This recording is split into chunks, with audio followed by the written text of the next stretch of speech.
Conformément à l'article 56 de la Constitution, qui stipule qu'en cas d'incapacité du président de la République à assumer ses responsabilités, ses pouvoirs sont transférés temporairement au Premier ministre. Ben Ali a quitté le pays au terme d'une journée plus que mouvementée dans la capitale. En début de matinée, les Tunisiens ont, pour la première fois depuis 1987, décidé d'envahir le centre-ville pour exprimer leur ras-le-bol en chantant l'hymne national et en criant « Ben Ali non, on veut du pain et de l'eau ». On en a plein le cul de lui, de ses conneries. On veut qu'il dégage, merde, qu'il dégage.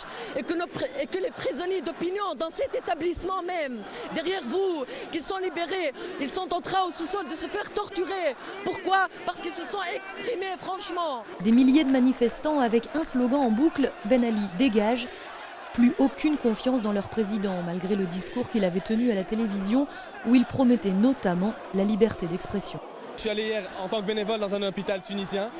Entre 6h de l'après-midi et 10h du soir, j'ai vu une dizaine de morts, une cinquantaine de blessés, tous par balle. Ce sont tous des civils. La plupart ont été touchés après le discours du président, c'est-à-dire qu'il y a un réel double langage tenu par le président. Mais derrière l'espoir, la peur. Les policiers sont présents et les manifestants qui osent s'exprimer ne sont pas rassurés. Dites à Sarkozy qu'il cesse, madame, de suivre ces assassins. Et que la France prenne une décision ferme, afin qu'il n'y ait plus de centaines de morts. Et pour cause, en plein après-midi, d'un coup, la police décide de réprimer ce soulèvement. Les civils sont pourchassés, battus, et la police reprend peu à peu le contrôle de la rue. Les affrontements se poursuivent durant des heures avec la jeunesse de Tunis. Le gouvernement est limogé, l'espace aérien fermé. L'état d'urgence est proclamé, mais finalement le peuple a obtenu gain de cause au prix de dizaines de morts.